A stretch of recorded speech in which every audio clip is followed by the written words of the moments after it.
You enjoying yourself? Yes, absolutely. And how are you feeling being a Nigerian? Wait, can I just say, you're looking at Miss Nigeria UK. That's right. This is So, Nigeria UK. I am so proud of our boys. I'm here repping, and they're making me so proud. All party tonight, right?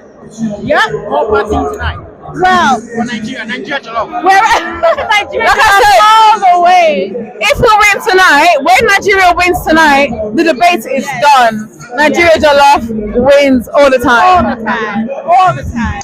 All right, so the debate about whose jollof is nice and whose jollof is not nice, that debate actually came to a conclusion. Now, as far as we all know, Niger jollof is better than Ghana jollof, and it's not debatable. We all know, say, Niger jollof, the B past Ghana jollof. So what are we talking about? We are talking about the Unity Cup 2025 at the G-Tech Community Stadium on Wednesday. The Black Stars of Ghana were whipped, they were lashed, they were humiliated, they were insulted. See, everything that you could possibly wish bad for someone happened to the Black Stars of Ghana. So they lost to their Nigerian counterparts. And we spoke about the rivalry, the Niger-Ghana rivalry. And it's a jollof war, you get it. And you should have been at the G-Tech to witness the crowd. It was electric. It was just everything it was a carnival. It was a party, especially for the Nigerians, because they really enjoyed. Niger, they really enjoyed it because the Black Stars of Ghana were not that much for them. So Coach Otwado says he thinks, it's a learning curve for the Black Stars. We don't think that way. But then, for Ghanaians, they are still livid because they couldn't get an important win over their West African rivals. So Coach Otwado fielded a pretty strong squad, a squad that saw, 4 local-based players that play in the Ghana Premier League start for the team. So Heart of a goalkeeper Benjamin Asari started for the Black Stars of Ghana. Nations FC defender Razak Simpson was also in the starting lineup. And then also there was Kamaradini Mahmudu, who is a right back for Mediama Sporting Club. And then Kwame Poku of Kumasi Asante Kotoko. He's been named as the hottest, or he's been branded the hottest striker in the second round of the Ghana Premier League. So it was a pretty strong starting 11 with the experience of Jordan Pierre Ayew, the captain of the side, who many felt didn't deserve to be on the pitch for 90 minutes because he was awful and he wasn't impactful. So that was how poor he was throughout 90 minutes. But then the Black Stars had their moment, for some time. Then they play well, small. But then, see, the Nigerians deserve the credit. They deserve to be applauded, looking at how they went into the game. So the first goal was some mess up over there, and then Razak Simpson capitalized, and he gave it wasn't Razak Simpson actually made an error because he mistimed his tackle, and then Cyril Dizes, who is a striker for Nigeria and then also Rangers, capitalized. Now Nigeria will take the lead again. This time it was an own goal, and you'll be questioning how the sort of day Razak Simpson had in the Black Stars jersey. We've seen him in action for the Black Stars before, but he himself would acknowledge that this might be one of the worst games he's had in his professional career. Because after many people felt he was at fault for the first goal, it didn't end there.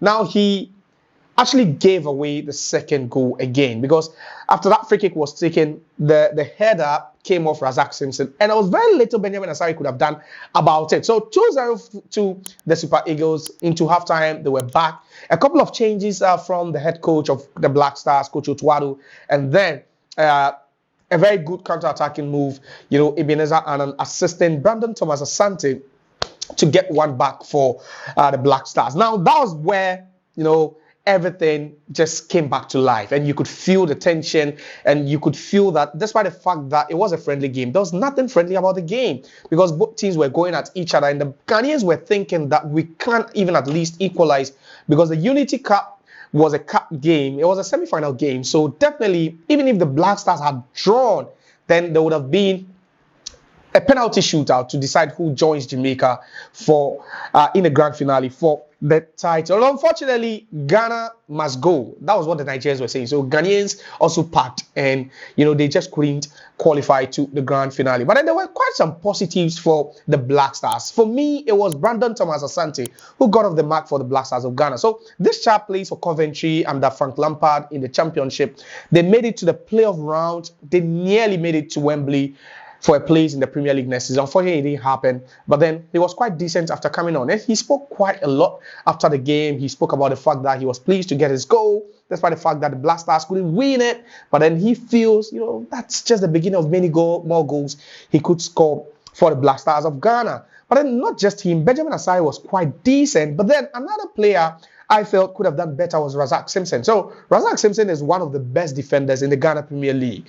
And he's been with the Black Stars in the last couple of months. So he earned his call-up, maiden call-up around October last year, and he's been gradually warming himself, into the side. But unfortunately for Razak Simpson, he had a torrid time against the Nigerians. And on Nigeria, they whip this guy, they take him, just make floor basa. They just did a guy basa. And unfortunately for him, he just couldn't find his foothold throughout the 90 minutes. But in a couple of the Nigerians, I think Dizes did very well. I'll go for Dizes and then also in Wabali. What a game in Wabali had, between the goalpost for Nigeria. He did so well, and Rafael Dizes as well. But then it wasn't just about the game. It was about a side attraction where our cameras were at G-Tech, and during halftime when Nigeria were 2 up, we got a chance to speak to Miss Niger UK, and she even attested to the fact that Ghana Jollof is always about shishi and things, but then Niger Jollof is still the best. Oh, you enjoying yourself?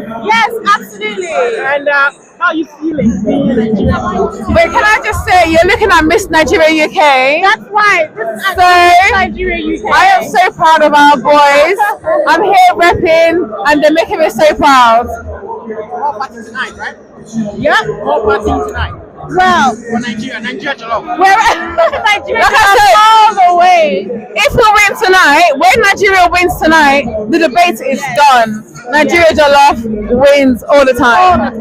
All the time. And the vibe and the mood around the stadium was just something to behold. The Unity Cup is really proving to be, a great all-season tournament for these national teams. But for some people, especially to the Ghanaians after their team lost, and then also Trinidad and Tobago, they are not quite happy because their teams lost. So Trinidad and Tobago lost to Jamaica, which means that Trinidad and Tobago and Ghana will be playing in the third place playoff game. And Ghanaians are still fuming, but then they are hoping that the team can make amends and win the third place playoff game. But as we speak now, kindly see, if you are searching for jollof in the market to buy and enjoy, then I think it's about time you consider Nigeria Jollof, because the Black Stars of Ghana were beaten by Nigeria, and it was just a sad time. But then the rivalry still continues, and we're hoping that the Black Stars will get one over Nigeria sometime in the near future.